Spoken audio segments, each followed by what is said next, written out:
त्याची बातमी आहे अवकाळी संदर्भात मराठवाड्यातील 5 जिल्ह्यांना अवकाळीचा फटका बसलाय। अवकाळीने 2000 हेक्टरवरील पिकांचं नुकसान झालंय। नुकसानीचे पंचनामे करण्याची मागणी शेतकरी करतायत। गेले 2 दिवस अवकाळीने शेतकऱ्यांना त्रस्त केलेलं आहे।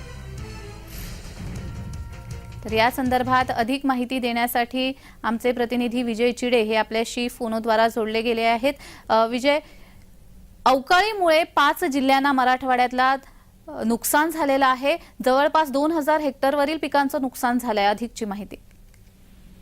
नक्कीच मागील 2 दिवसापासून बघितलं तर मराठवाड्यामध्ये जे आहे ते विविध भागांमध्ये अवकाळी पावसाने हजेरी लावली आहे।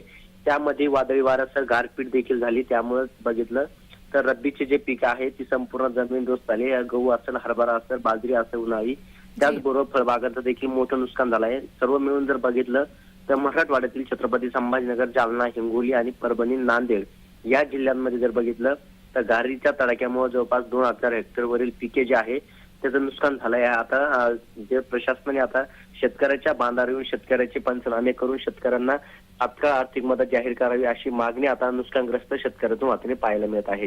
जी विजय, अजूनही अवकाळी बरसतोय की आता थांबलाय? नक्कीच बघितलं आज सकाळपासूनही छत्रपती संभाजीनगरमध्ये ढगाळ वातावरण निर्माण झालेलं आहे आणि विविध भागांमध्ये आज देखील वैजापूर असेल, गंगापूर असेल, सकाळच्या वेळी जे आहे रिमझिम पावसाने हजेरी लावलेली आहे। त्यामुळे आता जे वातावरण जे आहे ते आता अद्यापही ढगाळ वातावरण असल्याचे पाहायला मिळतं। त्यामुळे आता अवकाळी जो आहे तो पुन्हा येण्याची शक्यता जी आहे ती हवामान खात्याकडून आणखी 2 दिवस जे आहे ती वर्तवण्यात आलेली आहे। त्यामुळे आता शेतकरी जे आहे तो आता सगळ्या तारांबळमध्ये सापडल्याचे पाहायला मिळत आहे। शेतकऱ्यांनी एकीकडे ज्वारीची सोंगणी करून ठेवलेली आहे, गव्हाच्या सोंगणी झालेली आहे, मात्र आता त्याच्या जे आहे खळे करण्याची वेळीच आता बघितलं तर जे आहे वादळी वाऱ्यासह आता त्याचं मोठं नुकसान झालं आहे आणि शेतकऱ्यांचा माल जो आहे तो शेतात काढून पडला आहे। मात्र या पावसात भिजल्यामुळे आता अक्षरशः अनेक गव्हांना बघितलं तर ओम्या देखील आता फुटल्याचे नव्याने पाहायला मिळत आहे। जी जी विजय, तिथे गारपीटही झाल्याचं आपल्याला दिसतं आहे। शेतकऱ्यांना नुकसान भरपाई कधीपर्यंत मिळणार आहे? नक्कीच बघितलं जालन्यातील जाफराबाद आणि भोकरदन या 2 तालुक्यामध्ये अक्षरशः जम्मू काश्मीर सारखी परिस्थिती त्या ठिकाणी निर्माण झाली होती।